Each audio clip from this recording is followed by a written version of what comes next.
वहीं दूसरी तरफ कबीले में मंदाकिनी तो फूली नहीं समा रही थी। आखिर उसका पुत्र जीवित जो था, भीमसेन मंदाकिनी को ही देख रहा था, जिसने अपने पुत्र को अपने सीने में छुपा रखा था।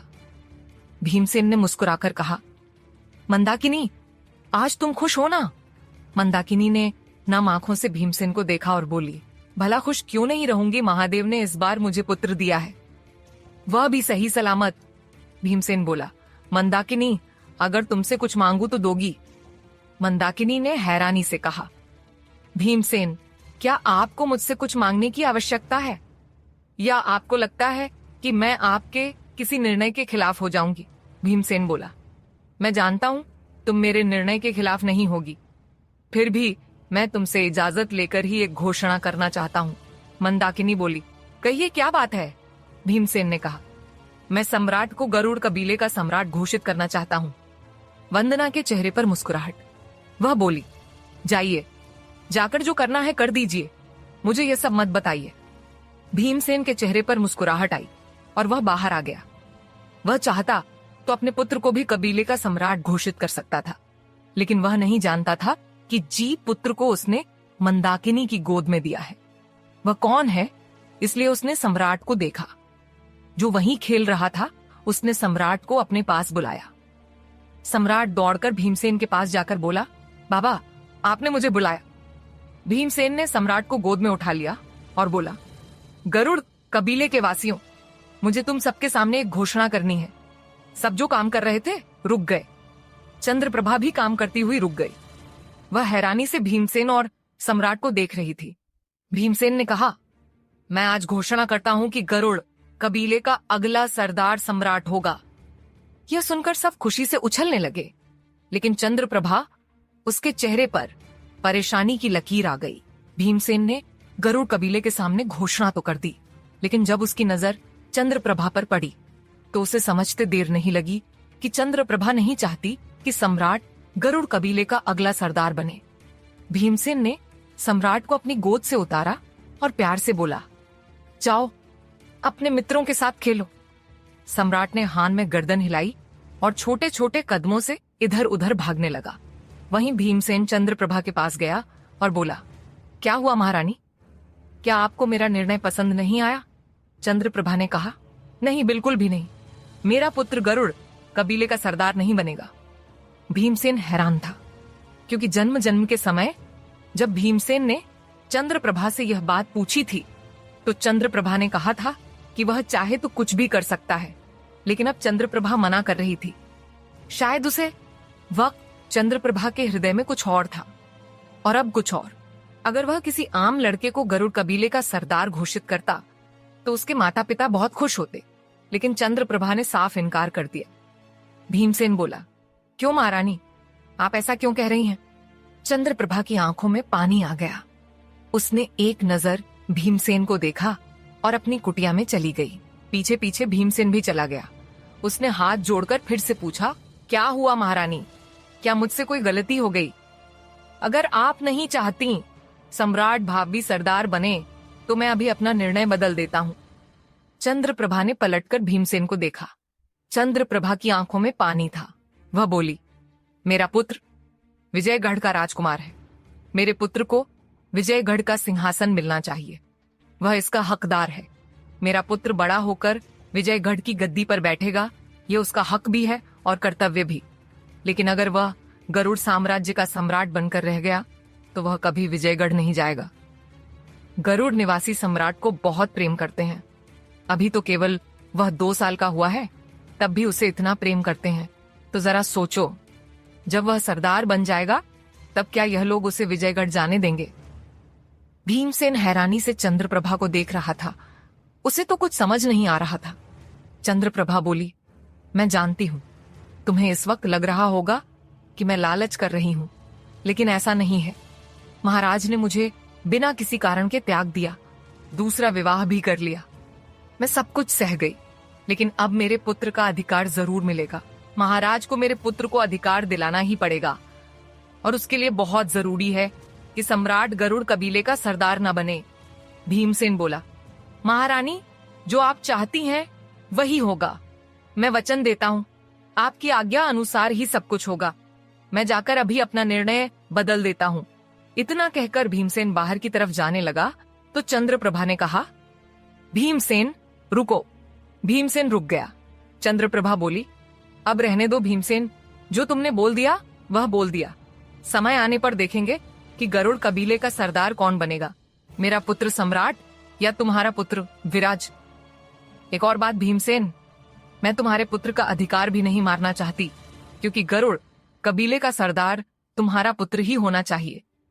भीमसेन बोला, मैंने कभी सम्राट और विराज में भेदभाव नहीं किया है महारानी, ये बात आप भली भांति जानती हैं। चंद्रप्रभा ने कहा, मैं जानती हूँ, अवश्य जानती हूँ। फिर भी अगर मैं अपने पुत्र को अधिकार और कर्तव्य के लिए विजयगढ़ भेजूंगी तो यह कदापि नहीं चाहूंगी कि तुम्हारा पुत्र अपने अधिकार और कर्तव्य से वंचित रह जाए। भीमसेन बोला, ठीक है महारानी, समय आने पर देखेंगे कैसी स्थिति होगी। चंद्रप्रभा ने हाँ में गर्दन हिलाई और भीमसेन वहां से चला गया। विजयगढ़ का राजमहल नीलकमल कक्ष में बैठी हुई थी और एक दासी 4 साल के बच्चे के पीछे पीछे भाग रही थी। वह बच्चा कोई और नहीं, नीलकमल और सूर्यकांत का पुत्र रणविजय था। दासी रणविजय के पीछे भागती हुई बोली, पुत्र थोड़ा खा लो, बस थोड़ा सा खा लो। लेकिन रणविजय इधर उधर भाग रहा था। दासी एक छोटी सी थाली लेकर उसके पीछे भाग रही थी ताकि रणविजय थोड़ा सा तो भोजन ग्रहण कर ले, लेकिन रणविजय बहुत ज्यादा शरारती हो गया था। उसने लकड़ी का एक खिलौना उठाया और दासी के सिर में मार दिया और अगले ही पल दासी के सिर से खून आने लगा। ये देखकर नीलकमल बहुत हैरान हुई। उसे रणविजय पर गुस्सा आ गया। वह खड़ी हुई और उसने रणविजय की बाजू पकड़कर डांटते हुए कहा, रणविजय, ये क्या हरकत है? तुम राजकुमार हो, इसका अर्थ ये नहीं किसी को भी मार सकते हो। देखो तुम्हारी वजह से इन्हें कितनी चोट आ गई। ये तो मैंने तुम्हें नहीं सिखाया। रणविजय गुस्से में अपनी मां को देख रहा था। फिर उसने दासी को देखा और फिर से एक खिलौना उठाकर दासी की तरफ फेंक दिया। वह खिलौना दासी के हाथ पर आकर लगा, पर दासी फिर से अपने दर्द को नियंत्रित करने की कोशिश करने लगी। अब तो नीलकमल से बर्दाश्त नहीं हुआ। उसने अपना हाथ रणविजय को मारने के लिए उठाया ही था कि कलावती ने उसका हाथ वहीं पकड़ लिया और झटकते हुए बोली, भाभी, ये क्या कर रही हो? बालक ही तो है, भला इसे क्या पता क्या सही है क्या गलत। नीलकमल बोली, दीदी, आपका बिगाड़ा हुआ है। इसे हम विजयगढ़ का राजकुमार बनाएंगे, लेकिन इसके अंदर तो बिल्कुल भी सहनशीलता नहीं है। भला दासी ने इसका क्या बिगाड़ा था जो उसने दासी के सिर में खिलौना दे मारा। कलावती ने दासी को देखा और बोली, तुम यहाँ खड़ी खड़ी क्या सुन रही हो? जाओ यहाँ से। दासी अपना सिर पकड़कर वहां से चली गई। उसके जाते ही नीलकमल बोली, उसे डांटने से क्या होगा, इसे डांटो। कलावती ने रणविजय को देखा और फिर गोदी में उठाकर बोली, ठीक है, समझा दूंगी, लेकिन इसे मारा मत करो, मुझे अच्छा नहीं लगता। नीलकमल बोली, तो फिर अच्छे से समझा देना दीदी। इसने आज के बाद ऐसी गलत हरकत की तो सच कहती हूँ, किवाड़ बंद करके बहुत मारूंगी। भूल जाऊंगी कि यह विजयगढ़ का होने वाला राजकुमार है। भूल जाऊंगी कि इसे इस साम्राज्य को संभालना है। कलावती ने अपनी भाभी की बात नहीं सुनी और रणविजय को लेकर वहां से चली गई और उसे कमरे में लेकर आई। उसने रणविजय को पलंग पर बिठाया और बोली, रणविजय, तुमने जो किया बिल्कुल ठीक किया। भला उस दासी की इतनी हिम्मत तुम्हें परेशान करे। रणविजय बोला, वही तो, वह मुझे परेशान कर रही थी, इसलिए मैंने उसे मार दिया। पर माँ तो बेकार में चिल्लाने लगी। मुझे माँ के पास नहीं जाना, आपके पास रहना है। कलावती ने प्यार से कहा, हाँ, मेरे पास ही रह लेना। तेरी माँ वैसे भी तुझे प्रेम नहीं करती। अगर वह तुझे प्रेम करती तो दासी के सामने तुझ पर हाथ ना उठाती। रणविजय ने हाँ में गर्दन हिलाई। हाँ बुआ जी, मैं नहीं जाऊंगा उस औरत के पास, वह मुझे तनिक भी प्रेम नहीं करती। कहते हुए उसने कलावती पर अपनी बाजू लपेट दी। कलावती के चेहरे पर कुटिल मुस्कुराहट आ गई और तभी कलावती के कमरे में भी एक 4 साल का मासूम सा बच्चा आया। उसने कलावती से कहा, माँ। कलावती ने उस बच्चे को देखा और गुस्से में बोली, दिख नहीं रहा तेरे भ्राता श्री के साथ खेल रही हूँ, तू जा यहाँ से। उस बच्चे का मुंह बन गया और वह चुपचाप कक्ष से निकल गया और अपने छोटे छोटे कदमों से सीधा नीलकमल के कक्ष में गया। नीलकमल इस वक्त झरोखे के पास खड़ी थी। विजयगढ़ के निवासियों को काम करते हुए देख रही थी। सच में विजयगढ़ बहुत सुंदर नगर था। और तभी उसने अपने पैरों पर कुछ महसूस किया। नीलकमल ने नजर झुकाकर देखा तो उसके चेहरे पर मुस्कुराहट आ गई। उसने उस बच्चे को गोद में उठाया और बोली, अखंड, तुम यहाँ? अखंड बोला, मामी, भूख लगी है। नीलकमल को हैरानी हुई। वह बोली, माँ ने भोजन नहीं कराया। अखंड ने ना में गर्दन हिला दी। नीलकमल खुद से बोली, कलावती दीदी रणविजय को तो इतना प्रेम करती हैं, लेकिन अखंड इस पर तो बिल्कुल ध्यान नहीं देती। अगले ही पल उसने मुस्कुराकर अखंड के गालों को छुआ और बोली, चलो मैं तुम्हें भोजन कराती हूँ। अखंड के चेहरे पर मुस्कुराहट आ गई। थोड़ी ही देर में नीलकमल अखंड को अपने हाथों से भोजन करा रही थी और कलावती रणविजय को अपने हाथों से भोजन करा रही थी। लेकिन रणविजय कलावती की संगति में बिगड़ रहा था, जबकि अखंड नीलकमल की संगति में खुश रहता था। वहीं गरुड़ कबीले में सम्राट भी 6 साल का हो गया था और भीमसेन का पुत्र विराज 4 साल का। दोनों भाई जंगल में भाग रहे थे। सम्राट आगे था और विराज पीछे। विराज भागता हुआ बोला, भैया रुक जाओ, भैया रुक जाओ, माँ ने इससे आगे जाने से मना किया है। सम्राट ने बिना पलटे भागते हुए कहा, विराज कुछ नहीं होगा, हम लोग शिकारी हैं और शिकारी को डरना नहीं चाहिए। कहकर सम्राट ने अपना धनुष बाण लिया और उस पर तीर चढ़ा दिया। विराज तो थोड़ा छोटा था, फिर भी भागता हुआ बोला, भैया ये क्या कर रहे हो? माँ ने कहा था कि अभी आप तीर कमान नहीं चला सकते। मैं सच कहता हूँ, बड़ी माँ बहुत मारेंगी। लेकिन सम्राट डरने वाला नहीं था। आखिर विजयगढ़ का राजकुमार था, सूर्यकांत का पुत्र। हार मानना तो उसने सीखा ही नहीं था। उसने अपना तीर चलाया और वह तीर एक जंगली सुअर को जा लगा। वह जंगली सुअर तड़पने लगा, इधर उधर भागने लगा। सम्राट का तीर छोटा था, इसलिए जंगली सुअर पर ज्यादा असर नहीं हुआ और वह जंगली सुअर जंगल में कहीं भाग गया। अब सम्राट रुक गया। वह जंगली सुअर को मारना चाहता था। तभी पीछे से विराज भागता हुआ आया और बोला, भैया किसी दिन आप बड़ी माँ से खुद भी पिटोगे और मुझे भी पिटवाओगे। मैं कह रहा हूं ना, वापस चलो। सम्राट ने अब भी विराज की बात नहीं सुनी और अपने धनुष पर तीर चढ़ाता हुआ बोला, मैं उस जंगली सुअर को मार दूंगा जो हमारे खेतों को नष्ट करता है।